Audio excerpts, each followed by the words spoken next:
Well, good afternoon, everyone, and welcome to Clearwater County's regular council meeting for the 25th of October, 2022. As a reminder, all public meetings are live streamed and recorded. Any verbal or written information provided may be included in public documents as per the Freedom of Information and Protection of Privacy Act, FOIP 40-1. There is an agenda before you. Would there be any additions or deletions to that agenda? If not, I'd be looking for a motion to adopt. Councillor Graham was first. All those in favor? And that's carried. Also, the regular council meeting minutes of the 11th of October have been circulated. Trust that you had a chance to review those. Were there any errors or omissions there? If not, I would be looking for a motion to adopt those minutes as circulated. Councillor Ratcliffe? Further discussion? Seeing none, all those in favor? And that is carried. Thank you very much. It sounds like we're moving fast forward here. We do have a group that will be joining us electronically. I'm looking for a motion to accept an electronic presentation momentarily anyway. I'm seeing, sorry. I'm not very good with the hand signals. My tiny brain just doesn't. Sorry, Reeve Lougheed. I was just requesting if you could accommodate administration and perhaps do 5.1. Okay, yeah, no, absolutely. We can do that one.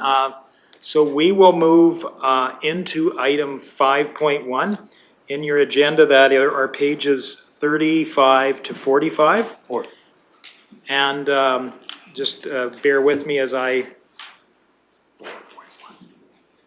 4.1, sorry. I'm seeing 4.1 again, so that is pages 10 to 34, and that's the Parkland Regional Library, and we're joined by Mr. Martinson, who will be able to briefly shed some light on that topic. I believe it'll be around the requisition for the Parkland Regional Library and any changes there. So I shall turn the floor across to Mr. Martinson, please. Thank you, Reeve and Council. As the Reeve outlined, we are bringing the Parkland Regional Library budget to Council for approval again this year, as historically done. Council may be aware of the history and regional nature and collaborative nature of the Parkland Regional Library system that we're involved with. Started back in 1959 with a network currently of 49 public libraries across central Alberta, serving 200,000 residents, and is governed by its 64 municipal members, including this municipality. So for this year's budget, they are proposing a slight change over last year's requisition, which would be a 20 cents per capita increase in their ask.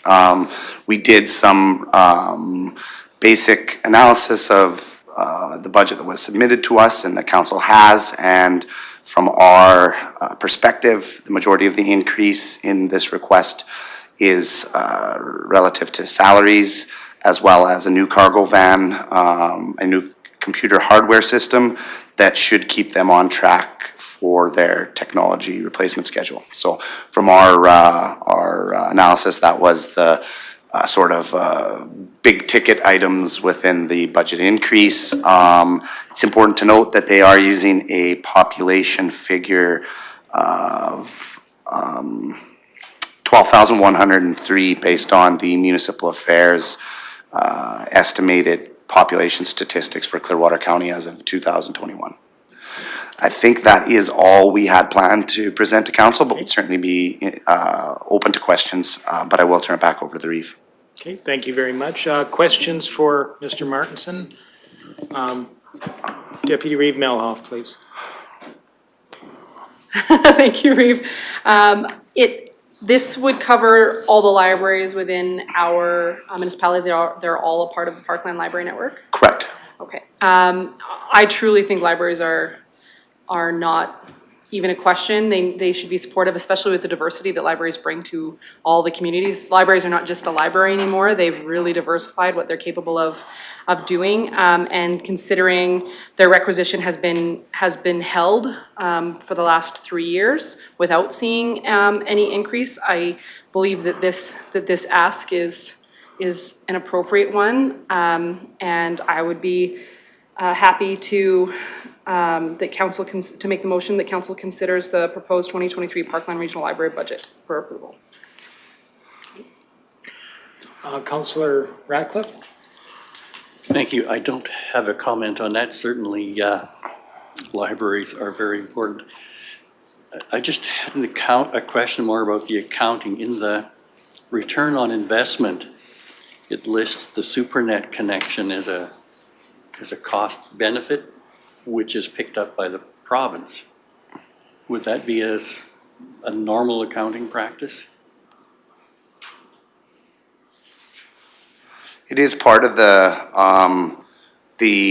process that they use to demonstrate value. I'm not sure it's intended to meet any accounting practices per se, but it's a way for the Parkland Regional Library System to show the synergy that comes with regional type services like this. When we add forces, 1 + 1 = 4, I guess is maybe a better analogy. But no, I don't believe that that they would be demonstrating that type of information if it was within their accounting books. As far as the SuperNet access goes, it is a service that the Parkland Regional Library System has negotiated with the province to be able to provide SuperNet within the library, similar to how SuperNet is available in every school that's operated by school boards under the Provincial Education Ministry. Okay. Thank you. Additional questions, comments? Mr. Hagan, please.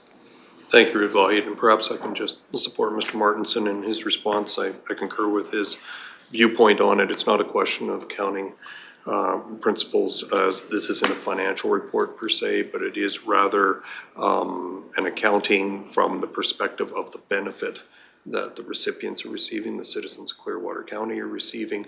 And so exactly as Mr. Martinson said, this is one of the benefits, is that somebody doesn't need their own internet connection if they can use this particular access.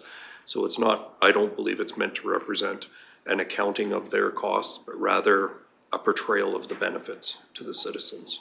So it would be outside of any sort of accounting standards. Okay, so I believe there's a motion on the floor to approve the budget. Am I paraphrasing your motion correctly? In that case, if there's no further comments around that, I'll call that motion. All those in favor? And that is carried. Thank you very much. Are we seeing a finish line? Or should we move into some other area of the We're ready for 5.1? agenda? Can we go on to 5.1 then? Okay, so with that, we will move into item 5.1, page 35 on your agenda, and we're joined by Jurjitsa today, and I think she's going to introduce this item to us and the appropriate information. So welcome, and please go ahead. Thank you, Council. The agenda item before you comes from 2018, when Council first approved the public participation policy in accordance to the Municipal Government Act. And this update comes before Council due to the current policy stating that Council shall review the policy at least once every 4 years to ensure compliance with all relevant legislation. The purpose of this policy is to allow residents to have a voice in the decision-making process and to give Council more information to make informed decisions. The public participation policy will help guide administration and council in appropriate time to formally engage the public and make the process of public engagement more transparent. For council's review and approval, attached is the new updated policy with track changes in red font.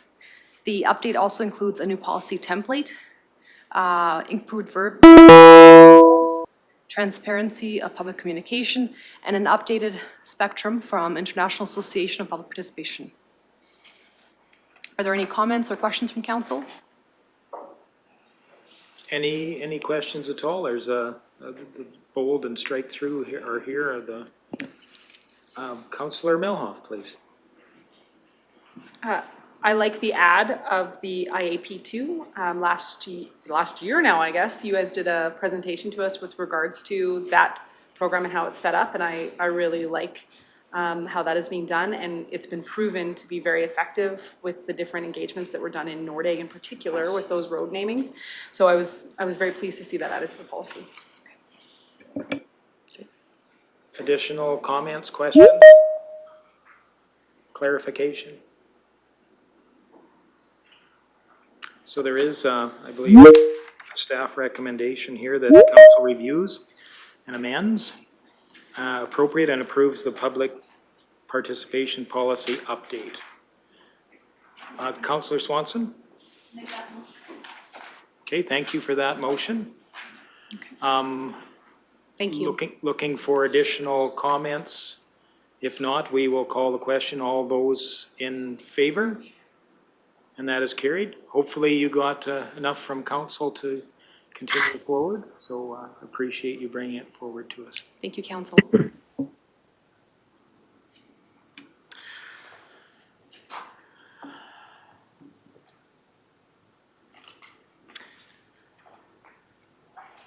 Can we, I wonder if we can move into item 5.2, and that has to deal with replacement of some of the Public Works radio system with potentially a different kind? Oh, okay, I'm sorry, guys. I think we were able to connect up with our previous appointment. We'll keep you waiting in the wings there. Thank you so much for being helpful in filling our time here. So that takes us back to item 5.3. And I think Ms. Serhan has some background information that she'd like to share with us as well. So if you go to pages 48, starting at page 48 in your agenda, that would be the appropriate starting point, and we'll turn the floor across to our financial team.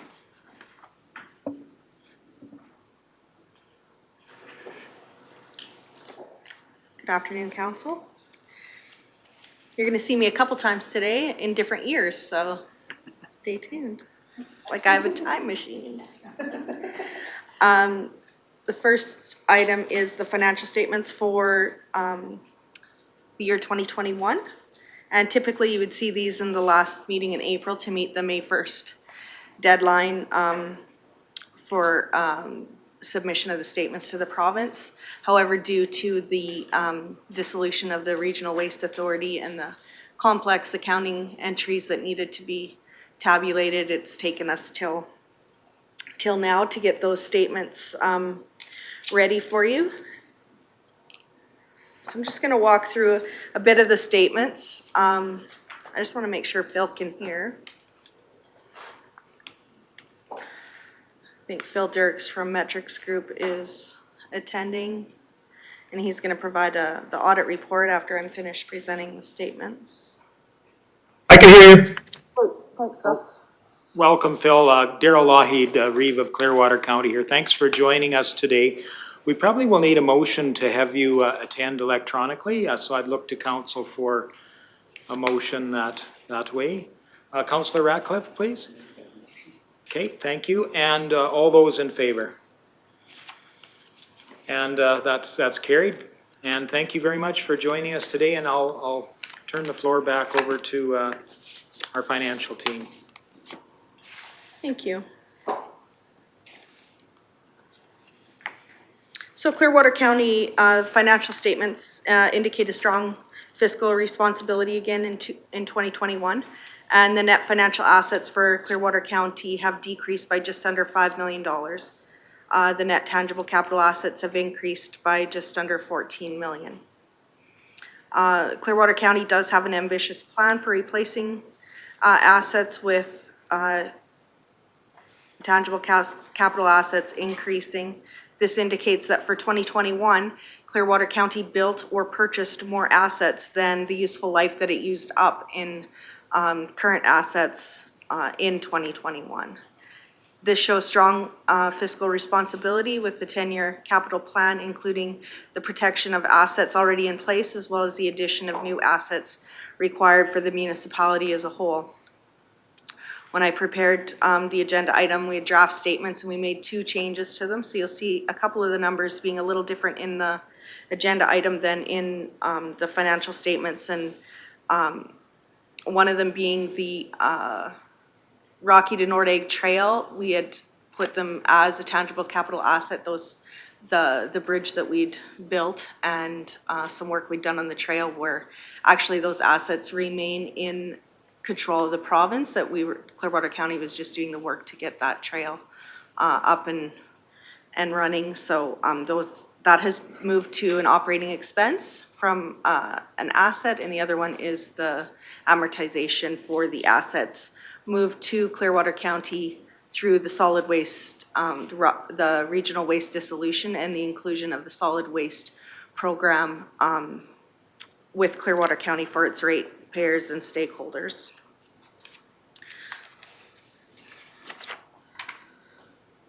So the county's net accumulated surplus, most of which is equity and tangible capital assets, has increased by just under $9 million, and this is due mainly to the use of grants from the provincial government for capital projects.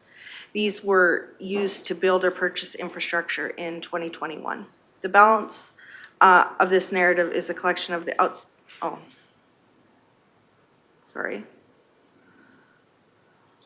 the balance of the increase is the collection of the outstanding taxes that were booked as an allowance and were in arrears at the end of 2020. Clearwater County had budgeted to write off a significant portion of tax revenue due to the uncertainty of the oil and gas industry, and we were instead able to collect back over $1 million of the taxes that had already been earmarked as doubtful. So good news story for Clearwater County there for sure. Operations for the year have contributed to the net increase in a number of ways. Nordegg lot sales were strong again in 2021. There still seems to be significant interest in the north development area of Nordegg, as well as the manufactured home lots that became available for sale in August of 2020, and the lots that are considered downtown Nordegg, Elizabeth Ave, the lots have sold really well there. And investment income was lower than expected in 2021. I'm just going to walk through in a little more detail that statement of operations.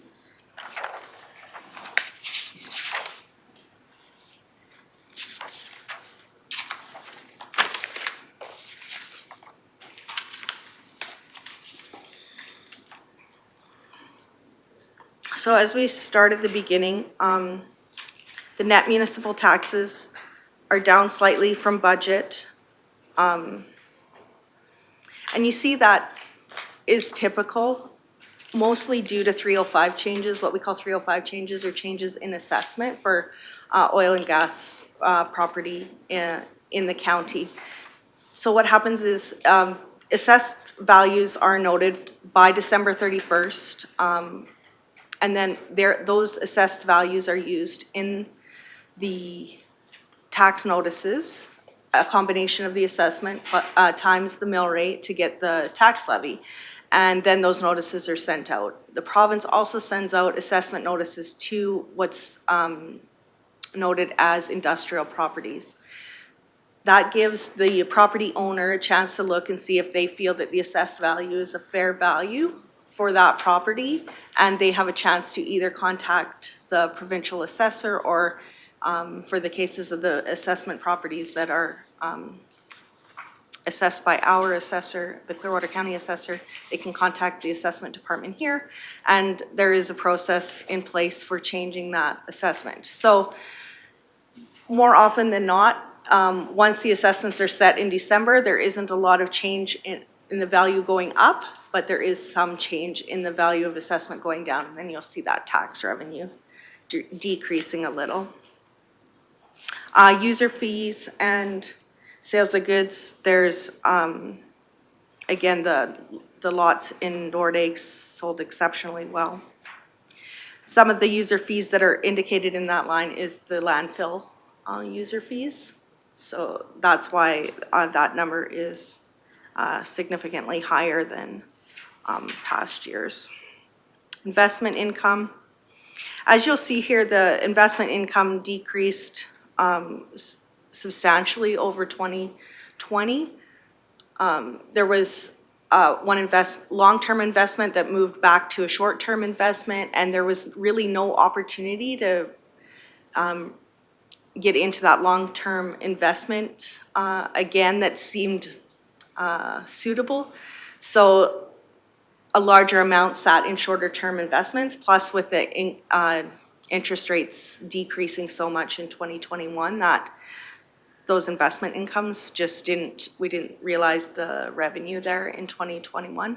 2022, we are seeing that interest rate rebound a bit, and even the shorter term investments are increasing in interest rates. So that number will rebound, probably not up to the level that we've seen in past years, but closer to budget, and we'll be reevaluating that number for 2023 budget. Government transfers for operating. This is one of the lines you'll see has changed from the draft that I set on the agenda item on. This is where we recognize that grant from the province for the Rocky Nordegg Trail, where previously it would have been below where it says other revenue, and there's government transfers for capital in that line. So that just moved, that decreased that government transfers for capital and increased the government transfers for operating. Penalties on taxes, again, good news story. We're back to where we have seen in past years, where the level of outstanding taxes are the same as they've been previous to the last several years, where we've seen increase in outstanding taxes. Rentals is up slightly due to an opportunity to rent out the vacant lots that Clearwater County holds within the village of Caroline. Licensing is up slightly just due to the amount of activity within the planning and development program. Okay, then we'll just move into the expenses. Oh yeah, so the well drilling taxes are there as a comparator because there was an actual in 2020, and the provincial government dissolved that program in 2021, so you won't see any revenues coming in for that program into the future. So in 2022's financial statements, that line will be removed in its entirety.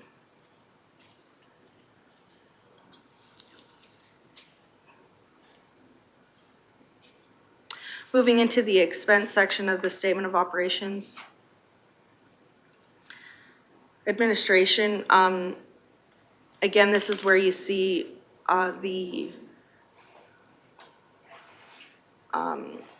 there was a budget for the, allowance for doubtful that we didn't have to use, plus we collected back some taxes that were in arrears, so that's why that number is so much lower than budget.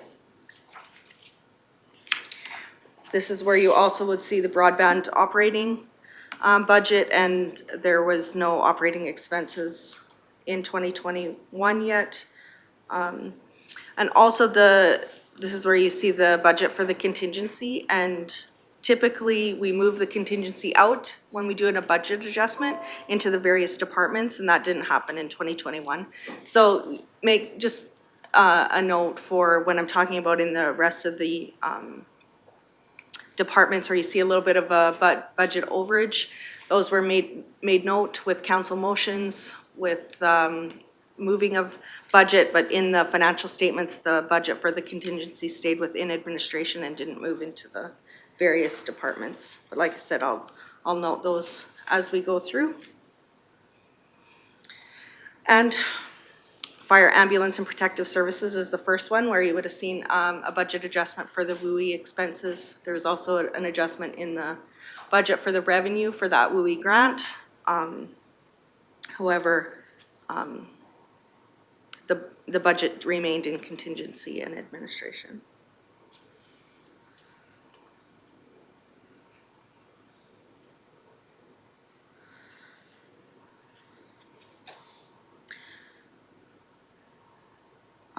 Public Works General was where we would expect it. There's a bit of savings in the Engineering General program and a bit of savings within the shop and fleet department in Public Works General.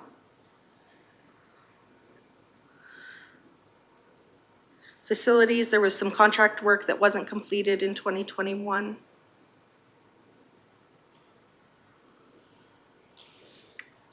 Water, there was some costs within the water program within Nordegg that weren't anticipated, slightly over budget there. Wastewater treatment and disposal, there was some cost savings there. Waste management, again, this is the first full year of solid waste management as managed by Clearwater County solely. So there's still some nuances that are being worked through in that department. Airport is managed by a different municipality. Family and community support services. Just a note that this isn't just what we would typically see as FCSS. That is one of the programs within family and community support services in the financial statements. However, all of our community support programs are housed within this line item. So all of the programs that are managed through Director Martinson's department are also included in there. And the cost for the FCSS grant for 2020 actually wasn't included in 2020. And so there's a double inclusion in 2021 for that program. Ag services, there was some cost savings here just due to programs that were impacted by weather conditions in 2021 that some of the work wasn't completed.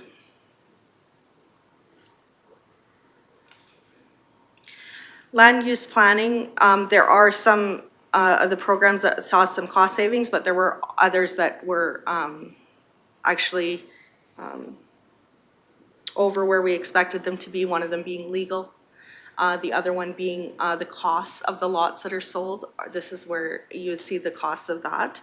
So when the lots are developed, the costs of them are put into inventory and then recognized in the year that they're sold, so the revenue and expense match up. And so when we see higher than expected sales in lots, this is where you would see a higher than expected costs resulting in the sale of those lots.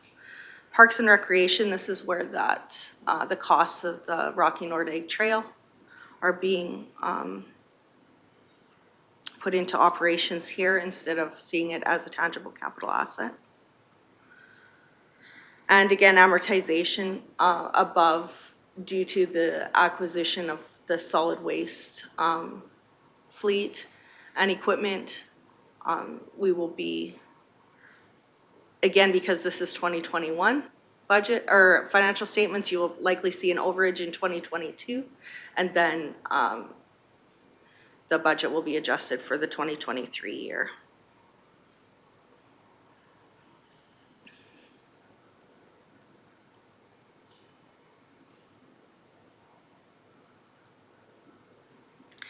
The restructuring note, the $1,098,000 $1,000 that you see in the other revenues, that's due to the dissolution of regional waste.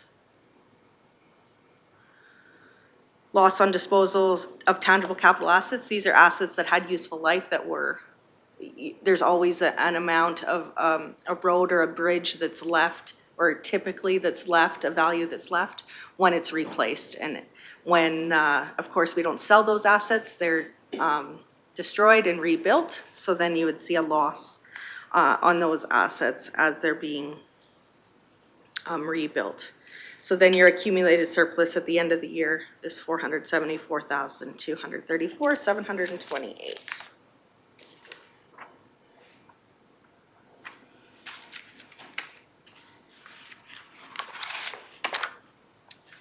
I don't think I will go through any of the other statements or schedules unless there are specific questions regarding any of the statements or schedules or notes. Not seeing any questions at this time. Okay, I just maybe wanted to highlight the legislation that the Finance Department operates under is PSAB, Public Sector Accounting Board. And there's various legislation guiding the transactions that are in these statements, which is different than GAAP, which is what the private industry follows, and then different yet from the audit legislation that Phil and his team would follow as he's auditing the statements. And I think he'll talk a little bit about that, and I'll probably just turn over the presentation to Phil so he can walk through the audit process. I did really want to thank his audit team this year. There was a lot of extra work in gathering the data for these statements, and also in the middle of that, we did a chart of account changeover. So, you know, there was a lot of extra that went into producing these statements and auditing them. So I wanted to just do a little shout out to the Metrix group and their team. All right. First question, can you hear me? Yes, yes, we can hear you very well. Okay, great. Can you see me? Yeah. Yes. Oh, okay. Can you see us? All right. Well, yeah, I can. I can't see myself anymore, but I'll take your word for it. So, yeah, good afternoon. My name is Phil Dirks. I'm a partner with, did I ask you if you can see my screen? We Yes, can. Yes, we can. Okay, great. Sorry. I'm a partner with Metrix Group, Chartered Professional Accountants in Edmonton, and we are the county's auditors. So I won't take up too much of your time, but what I'm going to try to do is just say a few words about the audit and maybe a couple things about the financial statements. Rhonda's really given you a good overview of the financial results for the year, so I won't say too much about that. But yeah, I won't take up too much of your time, but hopefully give you a bit of an overview about what we do and how the audit progressed and those types of things. So just kind of a summary here to start off with. As Rhonda mentioned, the audit was delayed primarily due to the work surrounding the Rocky Mountain Regional Solid Waste restructuring and so on, and working those details out with the various parties. So that's why we're here talking to you a little bit later than normal. Records are well looked after. As Rhonda mentioned, the county is in good financial position, and the financial results for last year were favorable.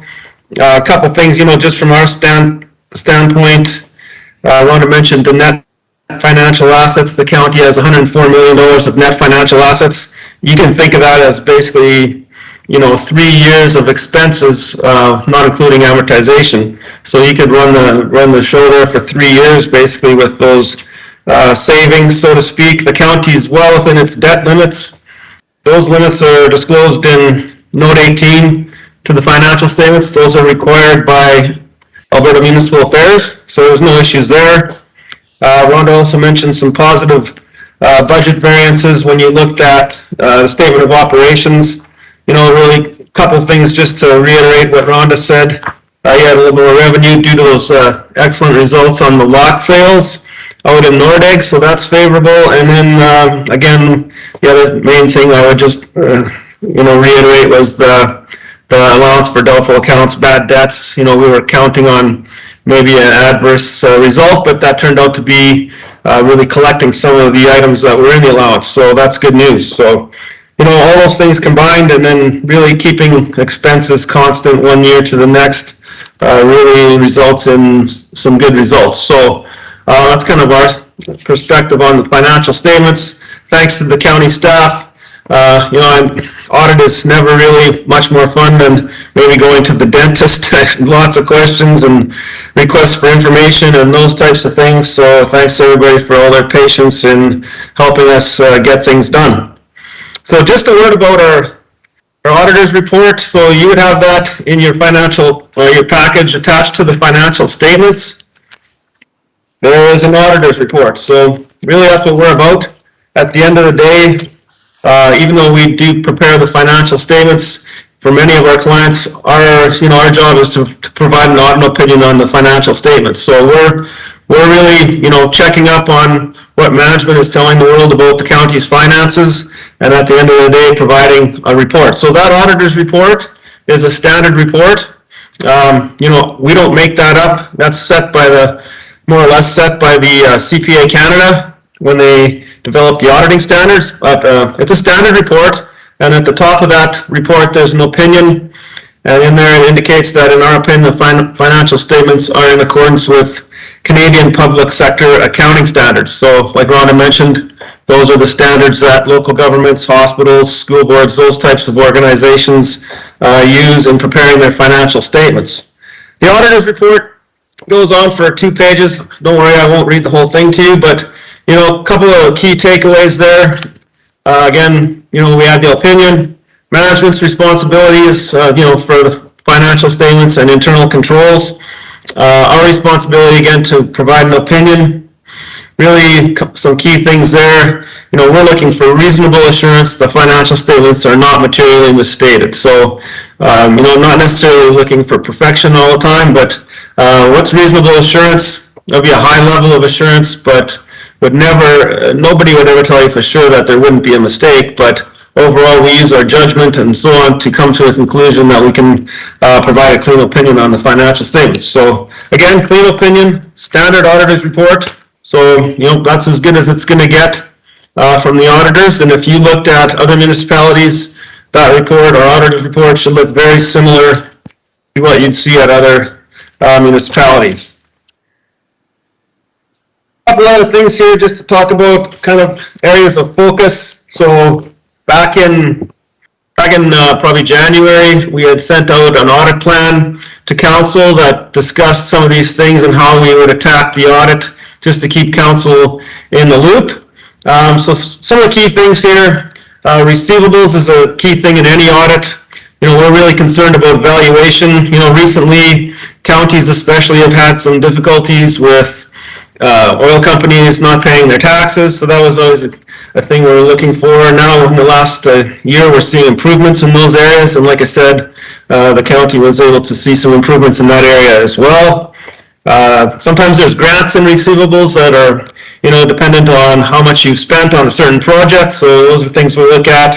And maybe goods and services tax, we're going to do a reasonability test on how much the county claimed back for goods and services tax. The county gets all of its GST back. So those are kind of the key areas in receivables, but again, you can think of it as, we want to make sure that those items are going to be received. So whenever we can see money coming in the door after the end of the year, that always makes us sleep good.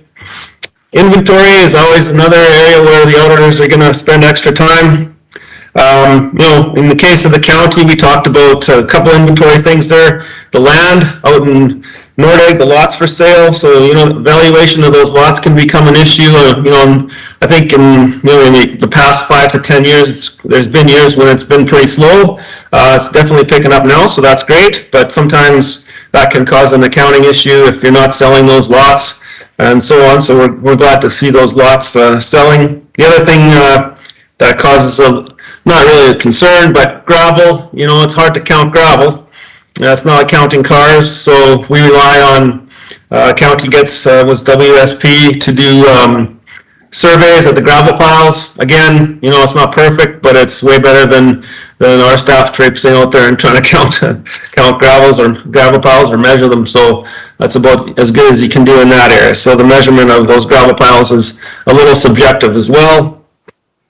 Payables, purchases, payables, we just want to make sure there's an accurate cutoff there. So that's really, it's nothing really contentious. So we just want to make sure that everything that belonged in 2021 got into that year. So we spend time checking over the cutoff to make sure the bills are recorded in the correct periods.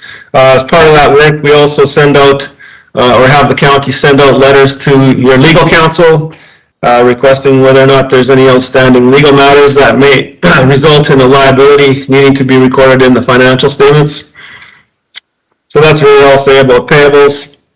Deferred revenue and government transfers. Government transfers, that's just another word for grants.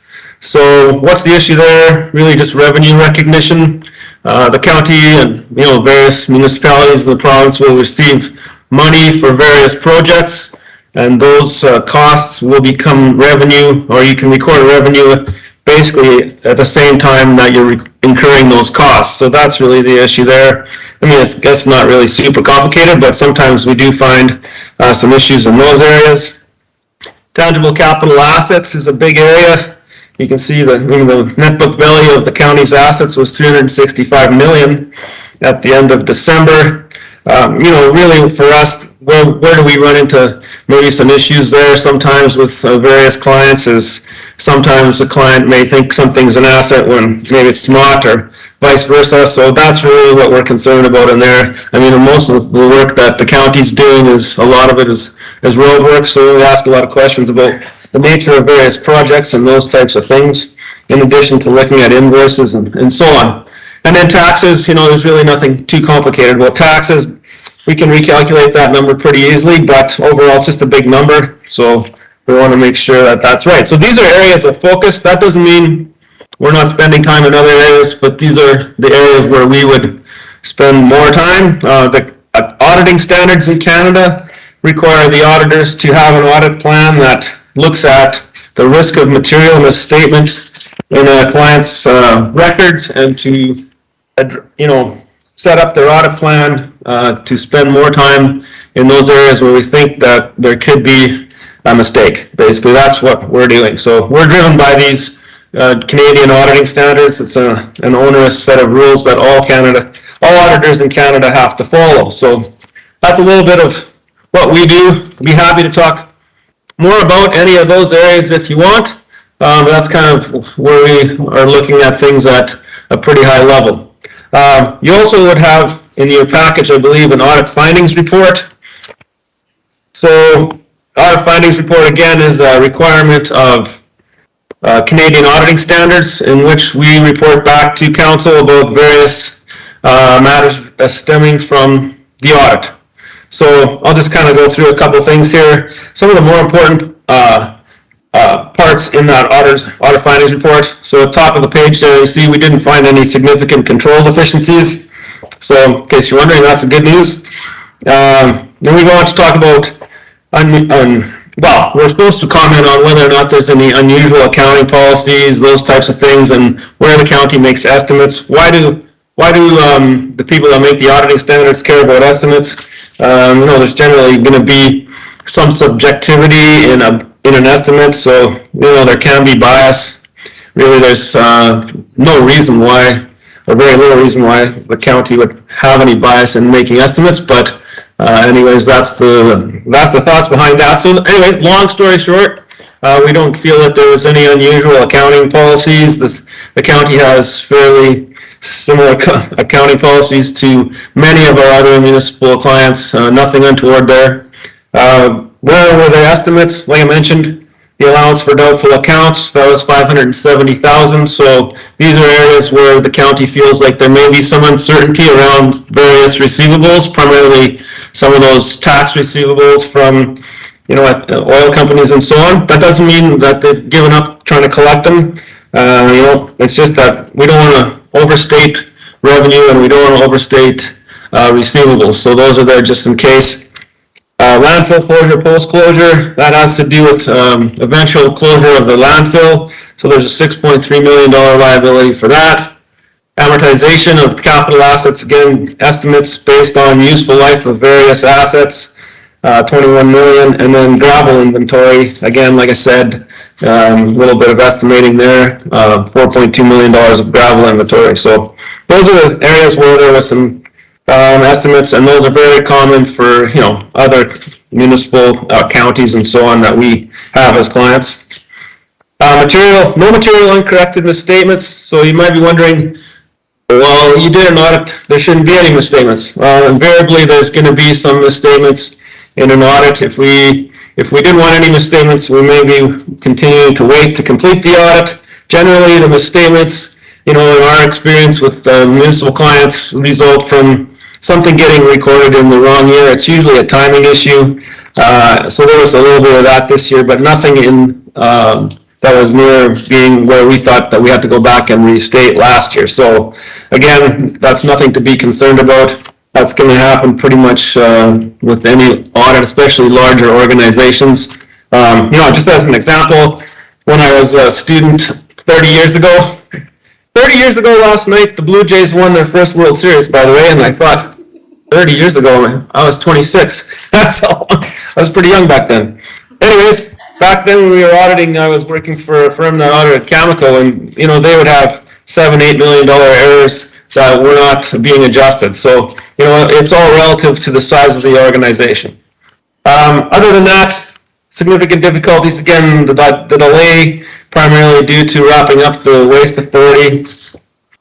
So that's why we're here today. And then we also are we will provide county management with a management letter, which will include some, you know, observations and things they may want to consider going forward that are just more of an operational standpoint, things that came out of the audit, and you'd be welcome to look at that too once that's been finalized. Other than that, in the audit findings report, there's also a comment about independence. We're just letting you know that there's nothing that we're aware of that would cause a conflict of interest for us. So that's a staple of any audit. The auditor needs to be independent of the client. So really that's all we're stating there. So overall, I think, you know, takeaways are the county's in good shape, and the financial results were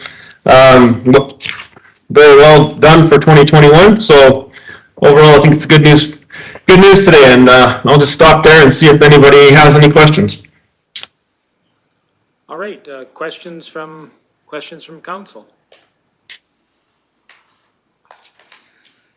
Not seeing any questions at this time.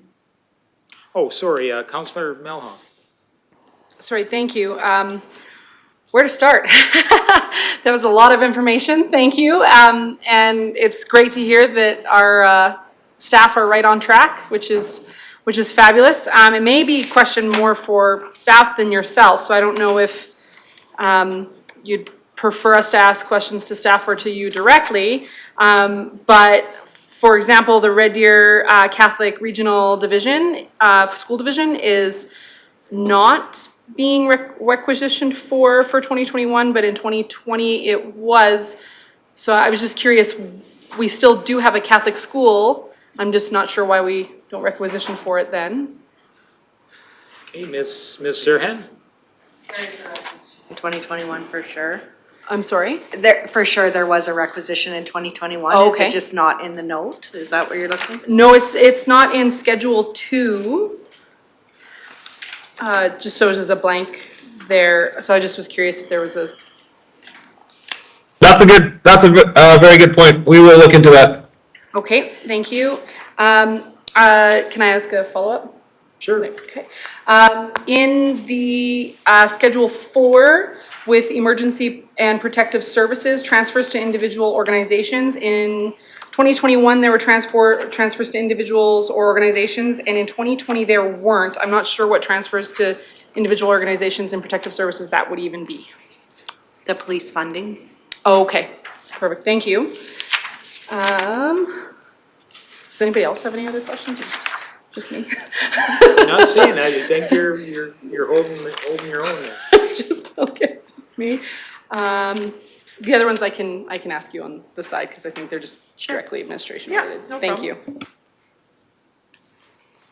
Additional questions or comments? Things for clarification? I'm seeing a level of satisfaction amongst council.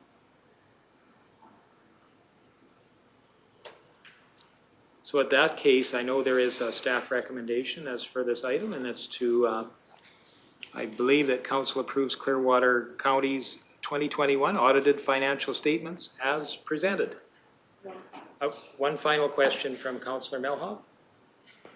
Sorry, thank you. One final question. You said that that it makes your job easier if things are kind of stable from year to year to year to year. With the significant increase in inflation being predicted from when this was done till obviously the years past, are you predicting that that is going to be a difficulty when it comes to the auditing world, or just accounting in general with the inflation issues? Are you meaning in relation to our fees or? No, just in general, just budgets in general are going to be really Oh, difficult. yeah, I mean, that's gonna be manage. interesting to see, I guess. I mean, we know here in our office even, the raises this year we had to give out were a lot higher than they've been in, that I can remember. So I imagine that's, I don't think it's really gonna change how we're auditing, but yeah, I definitely would imagine we're gonna see some higher expenses, across the board. Yeah, typically, we look at the variance from year to year to year as like those areas to zone in on to look deeper at, but with the inflation change, that's gonna, I think, make it a little bit more difficult for us to hone in on where we might need to be paying more attention. So, thank you. Additional questions, comments? Well, I think I would be looking to entertain a motion to accept these financial statements as presented. Would anybody be willing? Councillor Graham? Okay, thank you. Further discussion? Seeing none, I will call the question. All those in favor? And that's carried. Well, thank you very much for joining us today, Phil. Is there anything you wanted to add? No, I think I've said all I need to say, and I've heard you approve those, so we will get that one item corrected on the tax schedule, and then we can go ahead and get these things filed away with municipal affairs. So thanks for your time, and wish you all a good afternoon. Thank you very much for joining us today. Thanks, Phil. All right, looking at our agenda, do we want to jump back? I know that we have some of our technical people here that could answer the item relating to the radio system. Should we go back to that? I guess we'll be joined by our Director from Public Works and our technology person, Mr. Sorry? Sure. I believe Director Magnus, this would be towards you. From my reading, if we approve this, that means that people involved in the construction program will be buying new radios. Okay, I'm going to recuse myself then on this item. Thank you for that. So I'll let you, excuse me for a second here, I'll let you introduce item 5.2, which is replacements of the Public Works radio system. And if you would be so kind as to introduce the item. Okay. Thank you, Reeve Lloyd and Council. This is for the Council, the staff recommendation is that Council approves the purchase of a cellular-based radio system to facilitate communications needs in Public Works in the 2022 budget system, or budget for this year, for $11,000 from contingency to information technology capital project. And the reason it's in the capital budget is because it is a new system, so that's what pushes it into that. So currently, in the past, I guess I'd go back a little bit and say, in the past few years, Public Works has slowly been moving over to just cell phones and using it because of the lack of quality in the existing communication systems. As we all know, we've replaced it with AFRAX, and we're retiring that system. So they've been using those slowly and moving them over, and they've been finding that the cell phones were actually more usable than the radio systems themselves.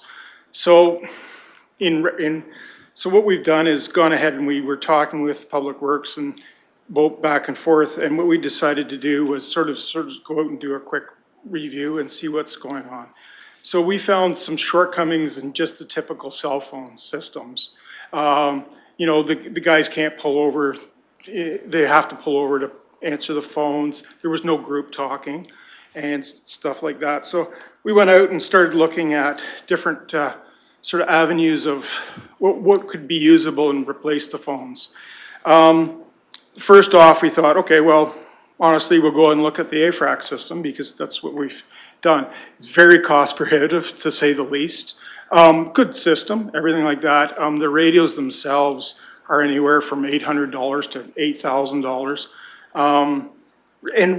And because it's not emergencies, they actually have to, we actually have to pay for the rental and the lease of the AFRAC system because emergency services has, I guess it's subsidized is the right word. So we looked at that cost and it got pretty exorbitant pretty quick. And so I reached out to talk to a local radio communications people that we used for AFRACs. And they actually pointed us in a different direction, a cellular system, which is what we've gone out and tested.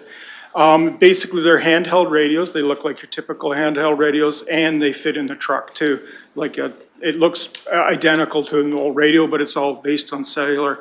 Me being a little bit of a skeptic in that, because they did have issues, you know, dead spots throughout the county. We actually went out and had Public Works drive the roads and check where they could get reception, and it was really, actually surprisingly good. They got places like, was it Sunchild, Swan Lake, Red Deer, and even communications back to Red Deer, which wasn't typical on our old radio system at all. So it was a really good outcome. So we've come forward here to sort of ask that we purchase these radios. They're about $11,000 for the capital part, and in 2 years from now, so 2025, yeah, 2025, they're going to be an annual cost operating of $12,000 until we decide to, you know, get rid of them. There's a promo right now for them for 2 free years for sign up, and the radios, the handheld radios themselves are free, and there's a minor cost for the radios that mount in the truck, and then there's you know, what do they call them, antennas and boosters that we include in the purchase of that $11,000 to go forward. What else? I did actually also reach out, sorry. I just got this information in this morning. I'd asked and asked and asked, so I didn't include it in here, but I did reach out to find out what it would cost us just to replace, you know, our existing radio systems on there. And we did actually do that in review to the AFRAC system before, but I asked them to review it. And it's roughly between $600,000 to $800,000 for us to do. So it's cost effective to move to this this situation. I think I'm done. Sorry for rambling. Questions for staff? Or Councillor Ratcliffe, please. Thank you, Reeve.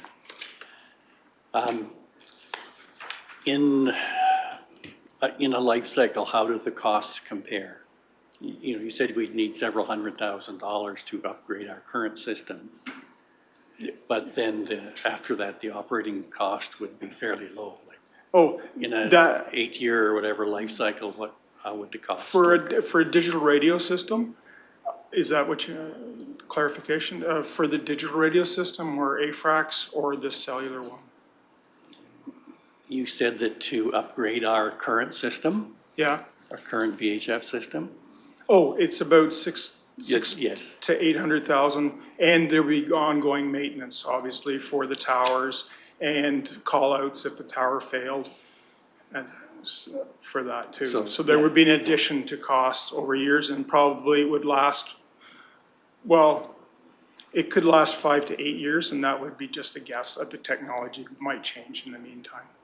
Yes. So I was wondering about the life cycle cost comparison between this system and upgrading our own system. Well, operating our own system, the life cycle would be 5 to 8 years. And then this system that we're just basically, it's on the cell system, it's like buying a cell phone, would be as long as that life cycle of that equipment was usable to us unless technology changes. So 5 years again, I would say.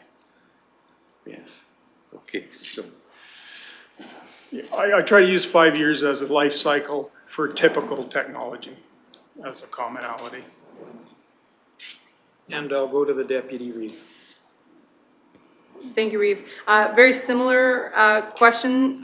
So it's 11,000 for the capital. I would assume then if you're using 5 years as your life cycle, it would be 11,000 again for capital in 5 years to replace that system? It could, it might be cheaper and it might be more, it depends on the technology in 5 years.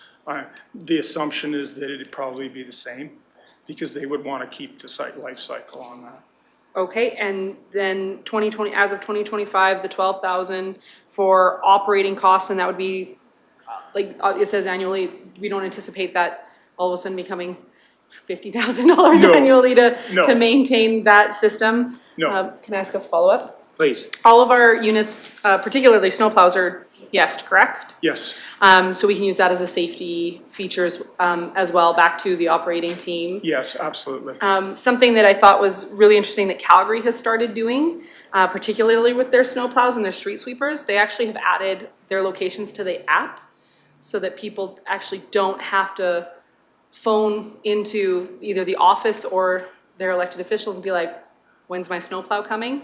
They literally can see I where their see- I see what snowplow you mean. is located, and they actually had the opportunity to name all the snowplows, so they are watching them move throughout their system on an app, and it actually decreased a large amount of the operating requirement, particularly during snowing seasons. And if we already have the GPS ability, one, it's safe for the crews, because you guys can monitor them, but potentially there's an opportunity to negate the phone calls for when my snowplow was coming, if, just as an aside, I liked that Calgary had done that. We can definitely look into it. That's an interesting thing, and I have seen that before in past lives, so it does work quite well. Generally more in an urban area than the rural area, for obvious reasons. Yeah. And Councillor Ratcliffe. thank you, Reeve. You say here that in recent years, the reliability of these units and towers have significantly diminished. That would sound like a maintenance issue. And it is a maintenance issue. It's just age, actually. Some of this equipment is quite old. It's 15 years old in certain spots. We do send out, and we did have part of the maintenance in the last few years. We've been going around and repairing the towers and replacing parts and pieces, but it seems to be more commonality. Last year, we actually replaced some parts on, I think it was limestone, and I believe it's a helicopter ride there, and that was over 8-9 grand just to do that one. So all the parts are there, except it's just getting long in the tooth. It's just not it's time to retire it. So it's gone on a little longer than it probably should have survived. Okay, so going to this system, we'd be looking at, and like the life cycle cost, about 100,000 as compared to 600 plus to keep our own, or to update our own. Oh, yeah, absolutely. Okay, looks like the right thing to do. Pardon? It looks like the right thing to do. I think so, thank you. And I'll go to Councillor Swanson, please. Yeah, I'll make the motion to focus discussion, that council approves the purchase of the cellular-based radio system to facilitate communication needs within Public Works and the 22 budget transfer of $11,000 from contingency to the information technology capital budget. Thank you for that. Councillor Melhoff, question? Thank you, Reeve. If this current system operates on cell towers, old system working on the other towers and the backup being cell towers, what's the backup for our crews if they need, if, as far as safety is concerned, because, or are we removing all backups now as an option? Well, for the guys that are out of, say, any cellular service, even with the boosters, we usually hand them cell phones, and there's another device, it's not called Spot, it's something else, Blackview or something, I forget the name of it, that they can use. And they still do carry, generally most people carry the company cell phone too, so they would have those as backup also. Oh, but if these operate on the same cell network, Yeah, and there's that no cell real. network goes down, That's sort of the one issue where even if this towers went down, I guess they would have cellular backup. So it's not a great, it's not the best solution in the world, but for this area, it's as good as we get. okay, thank you. Good So question. We have the motion on the floor from Councillor Swanson. Any further questions on that motion? I would have maybe one question. I may have missed it in the background information. This $11,000 investment, that equips how many units? Roughly about 28 to 30. 28, okay. Thank you for that. Any further discussion? Councillor Ratcliffe. Yes, I just wanted to expand a little on Councillor Deputy Reeve Northcott's. Okay, reboot.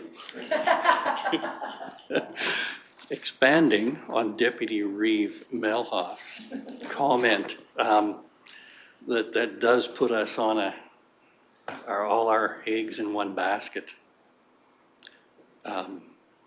So we would have no backup if we have a Rogers day, or was it 3 days?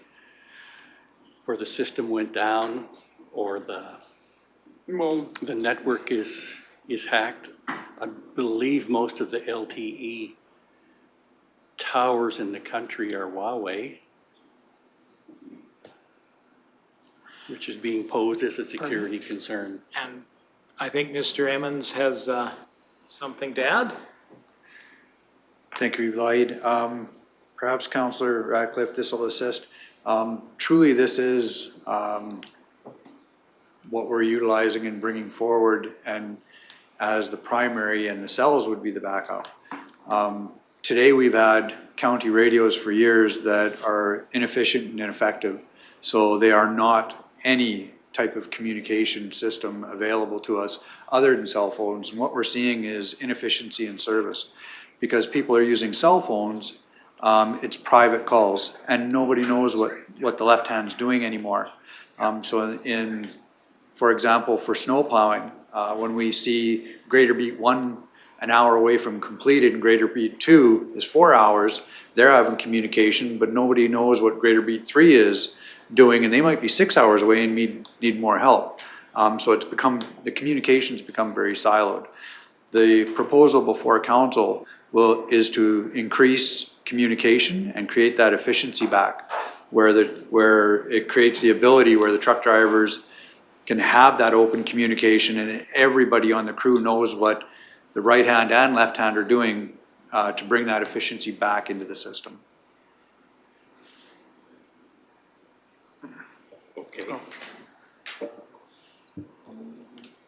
I'd sort of like to add a little bit to it. We do have in place, for people in hazardous conditions, we'll hand them a Spot device or a sat phone or something like that. So those could be used in an emergency as a backup system. All right, so Councillor Swanson's motion is on the floor. Any further questions relating to that motion? Seeing none, I will call the question. All those in favor? And those opposed? That is carried. Oh, yeah. Okay, one opposed, that's carried. Thank you very much, and we welcome Councillor Graham back. Looking at the clock on the wall, I know we do have a 3 o'clock bookend. Do we not, or I don't want to overreach here. We've been able to kind of push that back to 3:30. Okay, that's very good. So then we will move on to item 5.4 then, if we can. Or, okay. So if you would. Good Ms. Serhan. afternoon again. We're moving into 2022, that's a good thing. Before you is the third quarter operations and capital financial reports for 2022. So it's to September 30th. So again, just a reminder that that would be anything that had been invoiced and paid by September 30th. So it's not necessarily work completed by the end of September. So just keep that in mind as we're going through. Council will recall that operating reports are attached monthly to the agenda for information and review by council, and finance will present quarterly on operating and capital reports. There's a summary of the capital updates for the various projects within the departments, and we'll go through them. I think we'll go through the operating report first. Is that what you have up there, Trace? Thanks. Yeah, it is. I'm just gonna find my notes because I couldn't wrap my head around being in 2 years at the same time, so I had to make notes. So, Public Works, just some notes for the revenues in Public Works. The airport revenue is an annual revenue that comes from our managing partner at year end. Utilities, gravel, and maintenance, again, that grant that we received is in the year-to-date column there of $1 million for fish passage. I struggle with that term. I don't know why I can't say it properly. From Alberta Environment and Parks. And we'll only recognize at year end the amount that's used within 2022. The balance will get moved to the deferred revenue account at year end. And the other maybe note is public infrastructure admin, where road use permits activity is up in 2022 compared to budget. You see that in that second from last line there. Moving into corporate services revenue, again, this is the tax revenue is decrease over the budget just due to the assessment changes within 2022. Same explanation as the 2021 tax revenue. And broadband doesn't have any operating revenues as of yet, even though there was $100,000 budgeted at the end or for 2022. In the ag and community revenues, most of the ag programs that generate revenue have wrapped up, with the exception of land care. So the program there has a grant revenue functionality within the community where residents apply to the land care department for grants based on projects they're doing on their lands. So that revenue is kept within deferred revenue until year end, when it's discovered how much of that grant revenue is actually divvied out into various projects within the county, and it matches the expenses that are going out. So that isn't really updated on a month-to-month basis. That's again an annual update.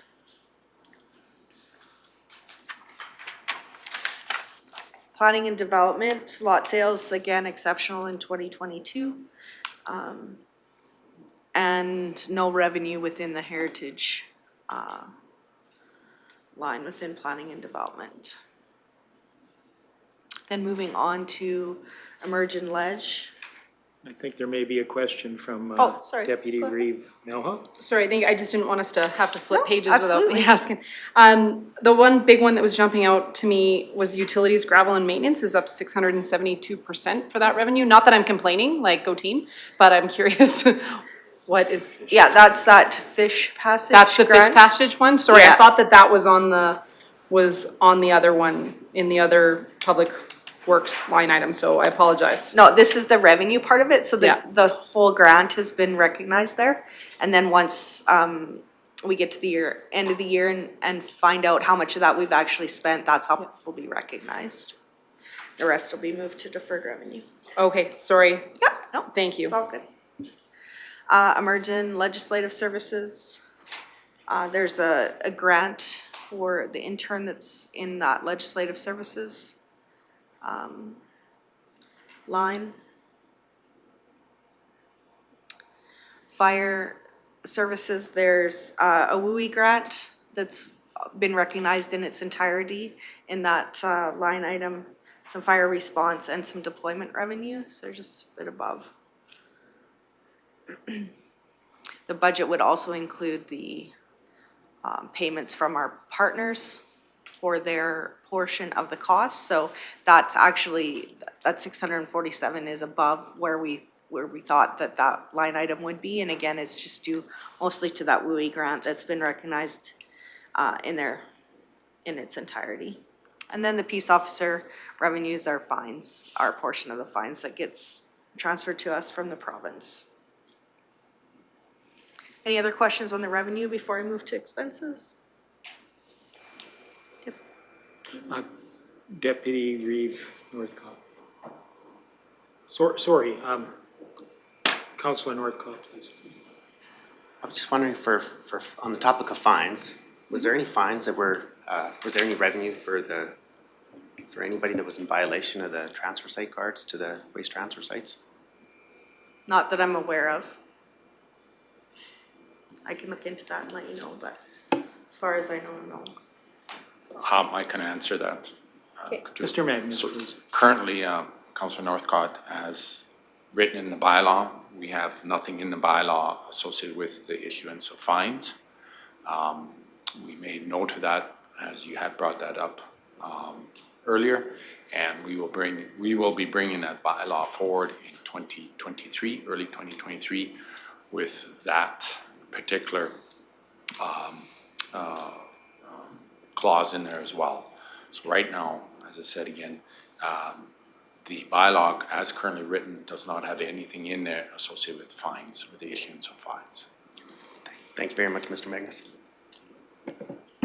And Deputy Reeve Melhoff, please. Thank you, Reeve. With regards to the Peace Officers Program, just for a point of clarification, we have an enhanced officers, and they are now have the ability to patrol provincial roads. Do we receive the funding from any tickets that they do on that infrastructure, or are we doing that on behalf of the province, and then those fines go directly to the province for their infrastructure management plan? Yes, thank you for the question, Deputy Reeve. We receive our percentage for all tickets written, whether it's on provincial or municipal. However, if council recalls, it was over a year ago now that the province changed the percentages. So the province does take a healthier portion now, but we do receive our percentage for the tickets written.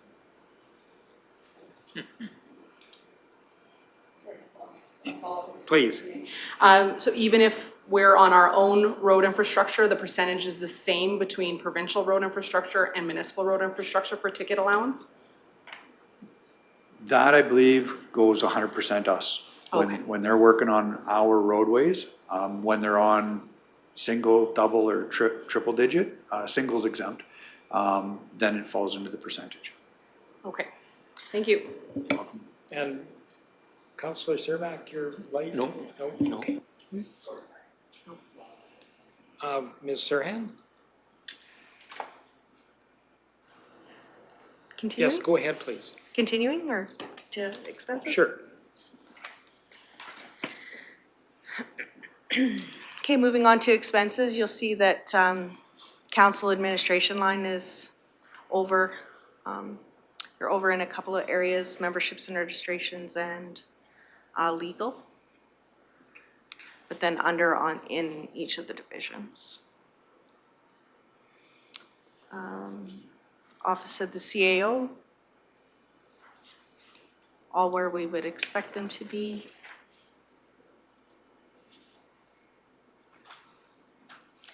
Public Works, on the second page there, Trace, there's, the one I just wanted to bring your attention to again was the flood, fire, and reconstruction. There's no budget there, of course. We don't budget for emergencies. This is the cost for boots on the ground, fixing, repairing, and replacing any of the infrastructure that was damaged due to the flood or the fire that we had in 2022.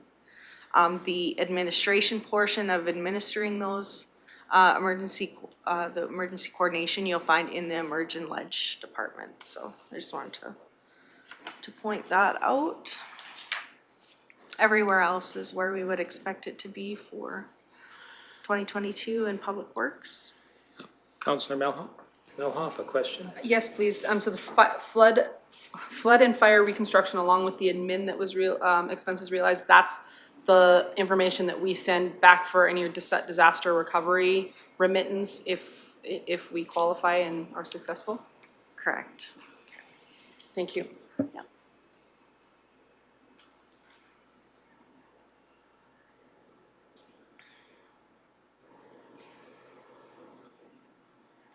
Sorry, I'm just getting back to my.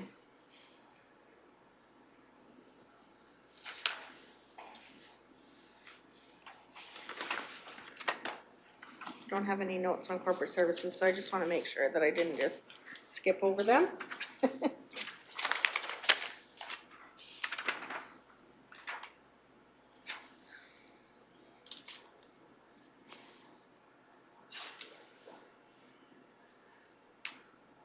Yeah, corporate services is where we would expect, again, broadband being on the low end just because operation, they are not fully operating yet in 2022, as we would have expected when we put the budget together for 2022.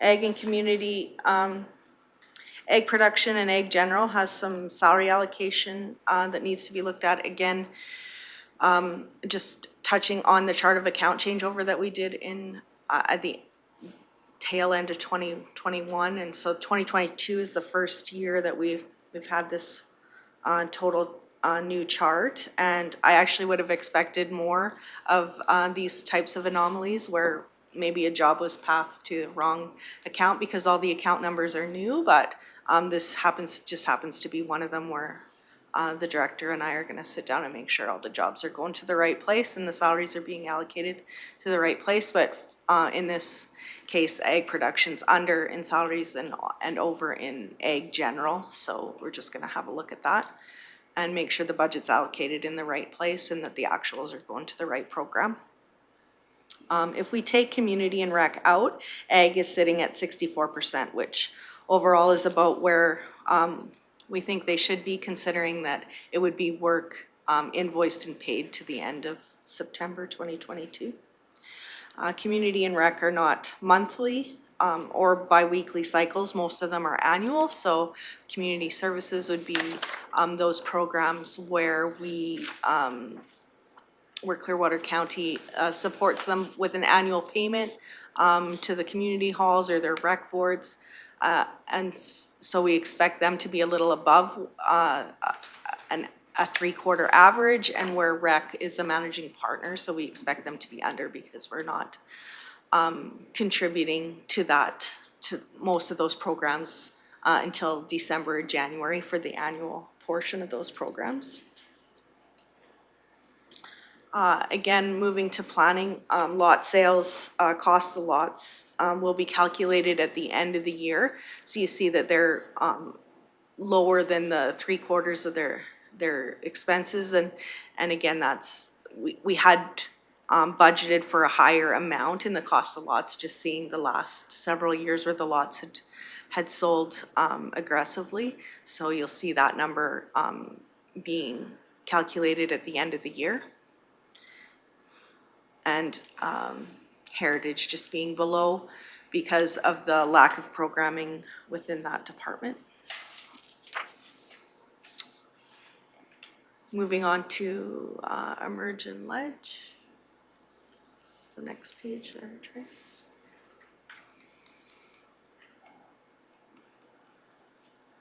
So the overhead costs for the fire and flood is in the emergency preparedness and services. And again, WUI, the whole budget for that WUI program is not recognized yet in the 2022 budget field. So the WUI is, the cost would appear to be above, even though that there has been a budget adjustment for that. And deployment, there's a small amount for deployment where we don't budget for those deployment costs, but you would see the revenue being up slightly and the expenses being up over budget because of those deployment activities. We're always compensated through either the municipality if it's within the province of Alberta, or from the province of a neighboring province if we're being deployed to British Columbia or another area for deployment for fighting those wildfires. And I think that covers the notes I had, unless anyone has questions. So questions for staff? The staff recommendation here is to receive this third quarter report for information. If there were no questions, I mean, I'll go to Councillor Melhoff for. I would be happy to make that motion to receive for information. I would also like to comment the program summary by job. Love having that. It really gives us an idea of where we're at with those different, we can compare it back to those really thick binders you guys gave us, and they're even numbered very similar. Thank you. I really appreciate that. That's very helpful. It gives us something to refer back to. So. Jobs, but there was quite a bit of detail in the agenda item, and if you had any questions about any of the capital jobs, we'd be happy to entertain those. All right, any further questions? I think Councillor Melhoff did have a motion on the floor then. If there's no further questions, I'll call the question. All those in favor? And that's carried. Thank you very much. I've been a bit of a slave driver here, but maybe we can we push through on the Nordegg community one there, perhaps? I'm not sure if that falls within Mr. Martinson's wheelhouse as well, but I'm not sure, does not, just at the CAO's office? Okay, great, I'll turn it across to Mr. Amundsen. Thank you, Reeve. So this agenda is dealing with a previous notice of motion. So staff recommendation, the council discusses the following motion. The council directs administration to arrange a community engagement meeting in Nordegg before 2023 budget deliberations. The format of this meeting would allow local businesses or volunteer groups or individuals to present their development plans to council. It would also include pertinent presentations from Clearwater County about significant development programs, followed by a question and answer period. So the background on this, on August 23rd, 2022, Councillor Ratcliffe gave notice of motion as previously read. Administration recommends that council consider the following when discussing the notice of motion. One, given the notice of motion, the timing administration is not confident that an appropriate time is able to organize and engage such a meeting, for instance, presentation, preparation, all prior to budget. Prior to any public engagement, administration would like to prepare a comprehensive communication strategy. In the summer of 2021, administration conducted several public open houses, in person and virtual, in order to gather feedback for the newly revised Nordegg development plan. Future projects as well as architectural controls were discussed during those meetings. The planning department is currently working also on the MDP, the municipal development plan, and the 5 area structure plans for the nodes, leaving minimal time allocated for the additional projects. Basically, council administration is concerned about how effective this engagement would be to put something together prior to budget deliberation. We are getting very, very crowded. So I will turn the floor back over. Thank you very much. Questions? I'll go with Councillor Ratcliffe first. Thank you, Reeve. Given all these impediments, when might it be possible to schedule something like this? I've already received comments of disappointment from the community, so I'm just wondering what I might tell them as when this could be accomplished. It's certainly something that I've received a strong indication that the community would desire this type of engagement. Administration's actively working on the revised Nordegg development plan. In that council's already accepted is a number of communication points for every department. So an action list has been created. We are systematically working through that. We are actually hoping, utilizing the existing structure that council's provided, we're able to address many of the points with the community itself through that adopted plan. Saying that, to get this type of meeting going without having the director of planning here, I would say it would be very aggressive to do it in the first quarter of 2023, get us through budget and implementation. That would be aggressive. So second quarter might be possible? Would be far more palatable. Okay. Councillor or Deputy Reeve Melhoff, please. Thank you. When we were out in Nordegg for the Municipal Development Plan Town Hall, staff kind of had indicated to that community that we would be back with the appropriate people to answer those questions. So I can understand why they really would like to see it happen. Just that was already signaled to them. No timeline was given. However, it was something that planning staff at the time said, we'll come back and we'll bring the appropriate people. So I would really like to see us make sure that that's something that we do, given that we told them we would. And Councillor Swanson, please. I was out at Nordegg last week for an Explore Nordegg meeting, and in speaking with the members there, actually, it was requested that, to speak to council, and it was suggested that get a hold of Tracy Lynn to come as a delegation. They were going to reach out in regards to their most imminent concerns, and hopefully at the end of November that they could, because I told them that we weren't going to have a meeting at the beginning of our usual Tuesday, second Tuesday. So anyways, they were going to come together as both Explore Nordegg and the Nordegg Community Association present that they had discussed. So basically in that, I would say that I would echo Councillor Ratcliffe's concerns in that, they would like a voice or would like to speak to this council. If us not going to them, then I had suggested maybe in the short term that they come to us. So hopefully we can accommodate them at the end of November. And Councillor Ratcliffe. I'd like to move that we table this motion until the end of the first quarter of 2023 to review at that time. So did we, I missed something, did we have a motion, or are you referring to the suggested motion that was with this? Yes. With this item? Okay. Mr. Emmons, please. Thank you, Reeve. As this is a notice of motion, this is the motion. It would either have to be defeated or amended. But this motion must be, because it's a notice of motion. Okay. Thank you for that. You're welcome. Councillor Melhoff. Thank you, Reeve. So are you suggesting, since a motion is now on the floor, that we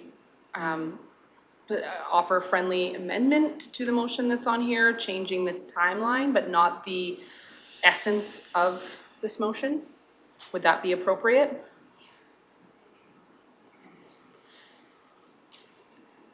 Yes. However, I think that Councillor Ratcliffe does actually have a motion table this on the floor, does that need to be retracted prior to me offering an amendment to the motion that's presented? Because it's a notice of Okay, motion? Yeah, I'm looking to procedure here. This is a little outside my typical wheelhouse, but almost expected. I withdraw the motion.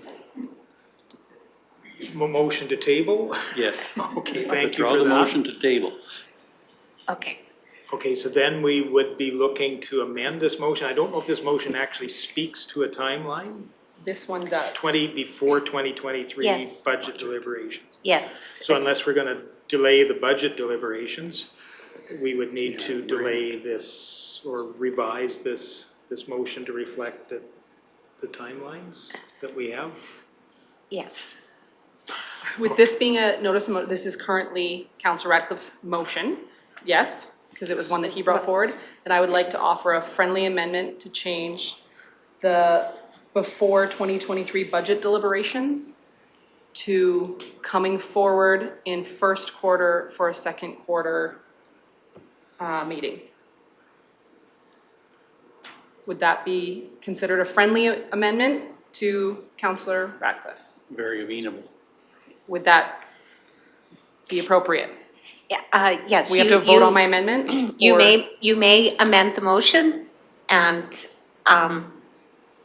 So, to what you recommended there and, I believe that there has to be a motion to amend the motion. Okay, because if that's not considered a friendly emotion, that's too deep to consider it friendly?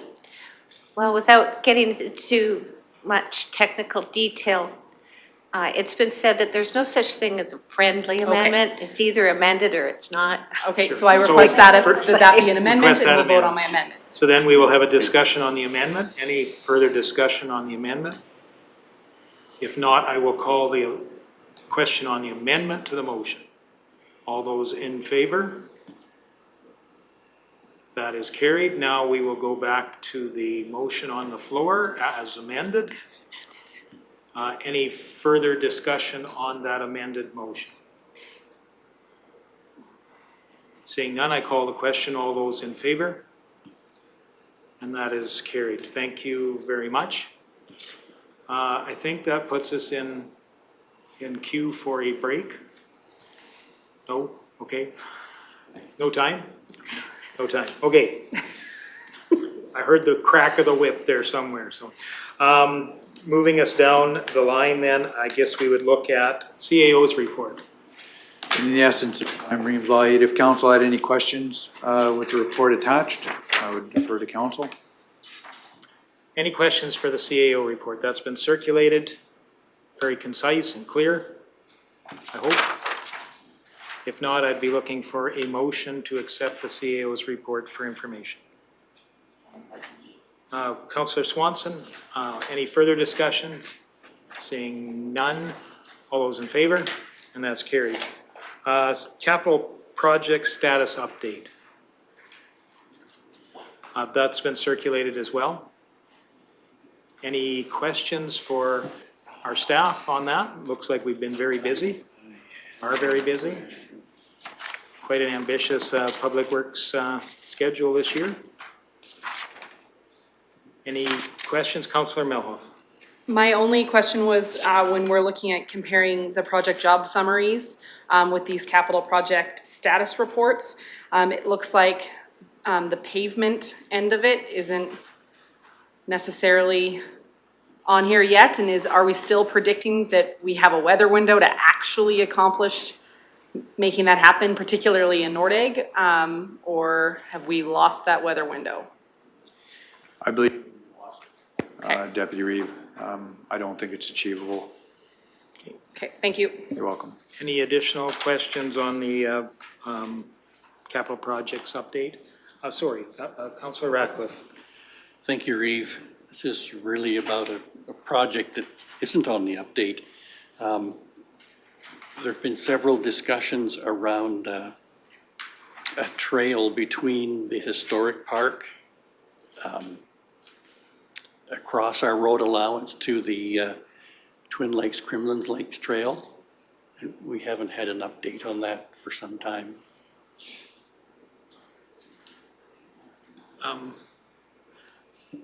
Councillor or Deputy Yeah, Reeve? sorry, I believe No. that was in strategic planning, that would be then coming forward for 2023's budget, not current work, but please correct me Okay. if I misunderstood. No, I believe that's accurate, Deputy Reeve. In discussions with Matt, I haven't had any further updates beyond strategic planning, so Okay, thank you. I think it's something to continue for 2023. Okay. Additional questions relating to the project status update? If not, I guess we would be looking for a motion to accept for information. Councillor Graham, all those in favor? That's carried. Thank you very much. Fire services update or report. Any questions relating to that report?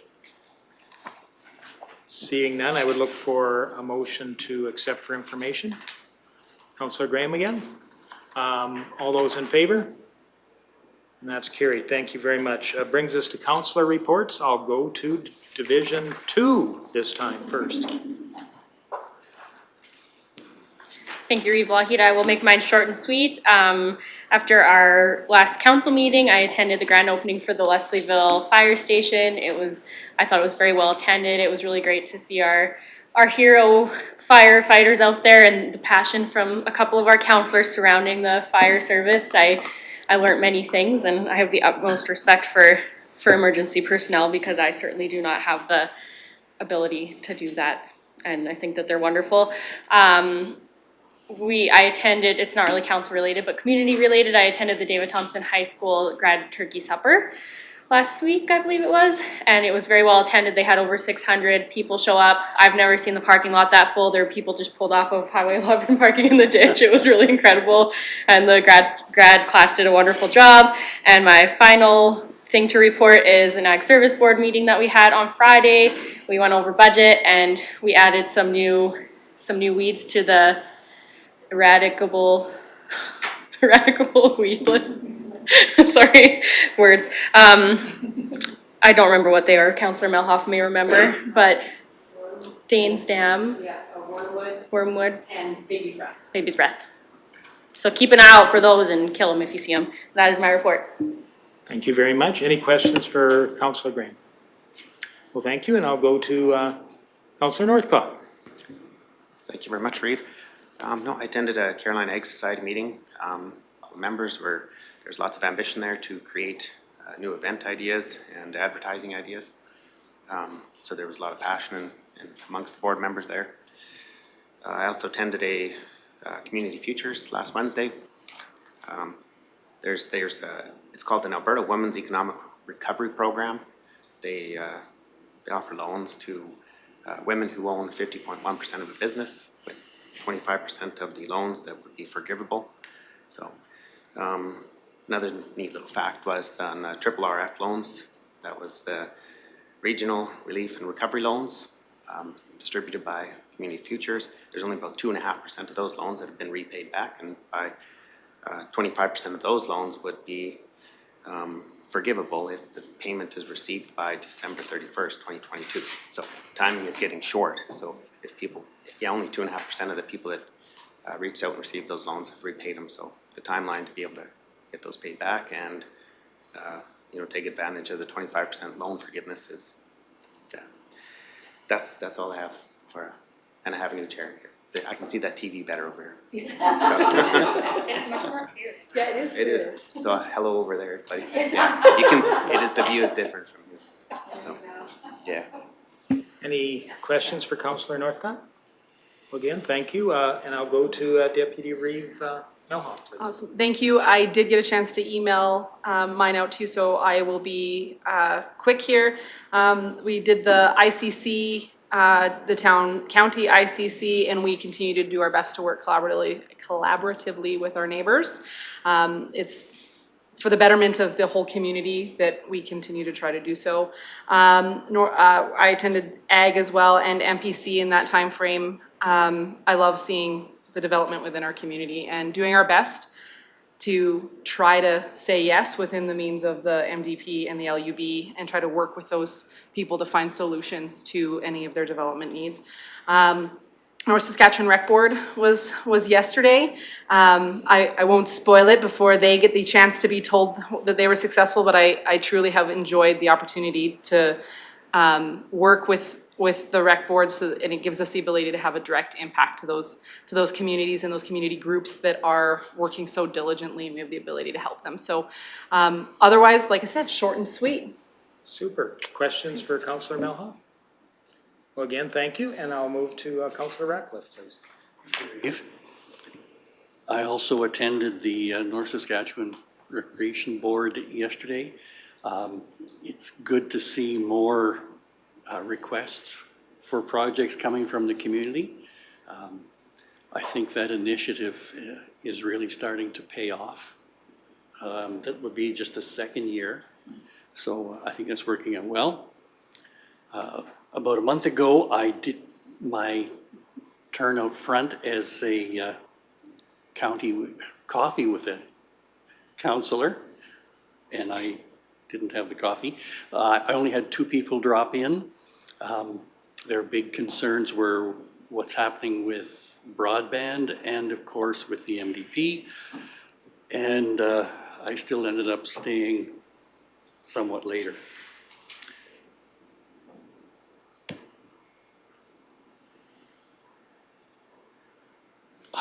I'm sure I've forgotten something, so, but it'll come back. Okay. That's all I have for now. Great. Questions for Councillor Melhoff? Well, again, thank you, and I'll go to Councillor Cermak. Thank you, Reeve. I just wanted to update everybody on the Riverside recovery, that the Clearwater County had to extend their agreement until January 25th, 2023. They also, the Riverside recovery is not to conduct any business, and that's according to the letter that we received from Alberta Health Services, and that is to remain in effect for approximately the next 5 years. And I guess we will see, and the county next to me, Mountain View, is reviewing the Riverside recovery. They're going to reapproach them again. It's still sitting in limbo, but Alberta Healthcare says that they will not rescind that order. It will stand as it does right now, marking that something changes in the government or anything. And I have one question for anybody that can answer to me. Can you tell me how the bridge is proceeding south of Caroline? Is it on time for the 15th to the 30th of November for the people there to be able to start using that bridge? Or is there an extension or anything people are asking me?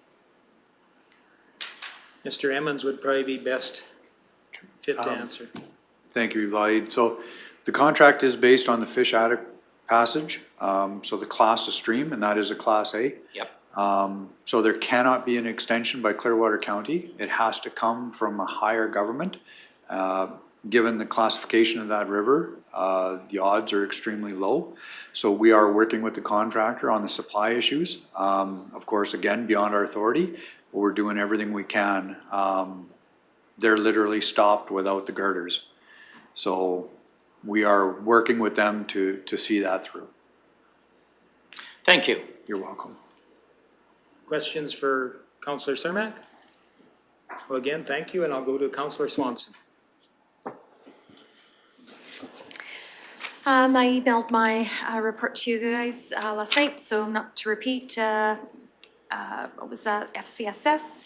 There's a new added youth board member, and as the year end is drawing near, there's fewer intake applications, and the new year will begin in January of the new year. So the next meeting will be a review of the new strategic plan. I took in some webinars. I provided a link to one of them. In regards to the Rocky Seniors Housing Board, I have indicated earlier that I'm looking at going to, participating on a higher level through ASHA on their board directly. I'll be passing that along as I get the information. I did indicate during our org meeting that I would like to put my name forward to serve on the CAPE board. So right now I'm going to kindly request, I need a motion from this council to nominate myself as a representative to serve as the county director for CAPE. I need that on my nomination papers. So if you should so endorse, it's a council endorsement for me to put my name forward for the county director. Thank you. Councillor Graham? Thank you, Reeve Wahid. I think that is absolutely wonderful, and I'd love to make that motion to endorse you to be on the Cape Board. Okay, thank you for that. Questions around that? Councillor Ratcliffe? No? All those in favor then? And that's carried. Additional questions for Councillor Swanson? Councillor Ratcliffe, I think, has something missed, but thank you very much for your report, Councillor Swanson. Very briefly, Councillor Ratcliffe, sorry. Okay. We're so short of time here. Yeah, okay. My notes are somewhere in all these other papers. Friday night, I attended the West Central High School Awards Night. It was very encouraging to see the number of students that were on the honors list. We're doing great. Thank you so much. Yeah. And very briefly on myself, mostly on a personal note, the Condor community lost one of its key leadership people over the weekend. Mr. Randy McCaig, my friend and mentor, passed away from the effects of Alzheimer's disease.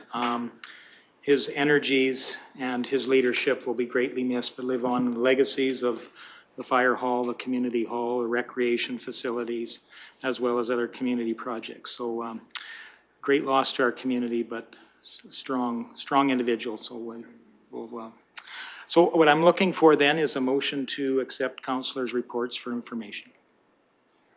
Councillor Cermak, all those in favor? And that's carried. We have time for one more. Councillor Remuneration, any feedback there? If not, I would look for a motion to accept Councillor Remuneration for information. Councillor Graham, thank you. All those in favor? And that's carried. Correspondence, any feedback on correspondence? Seeing none, I guess I would need a motion to accept correspondence for information. Councillor Swanson, thank you very much. That, I believe, takes us to our next, is at 3:30, and that would be in closed session. So we need a motion to Notice a motion. oh, sorry. How come I missed that? Oh, yeah, there it is, right there. Notices of motion. Any notices of motion at this time? Seeing shakes of heads around the table, so there'd be no notices of motion. Again, looking for a motion then to go into closed session. Councillor Swanson, thank you very much. All those in favor? And that's carried.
Welcome back, everyone. We're coming out of closed session. I believe there will be a couple of motions coming out of that. One related to item 10.1. Would anybody be willing to make that motion? Councillor Swanson, please.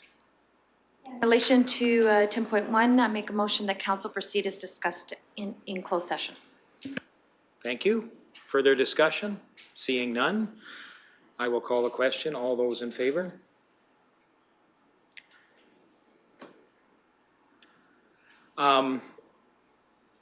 Actually, moving to question 10.2. Again, relating to question 10.2, anybody willing, Councillor Graham, please. Thank you, Reeve Lahid. I would like to recuse myself for this vote. Thank you. Anyone willing to make a motion? Deputy Reeve Melhoff. I would motion that council proceed as discussed in camera. Okay, thank you for that. Further consideration? Seeing none, all those in favor? And that's carried. Thank you very much. That takes us to the end of our agenda, I believe. Looking for a motion for adjournment. Councillor Cermak was first, I think.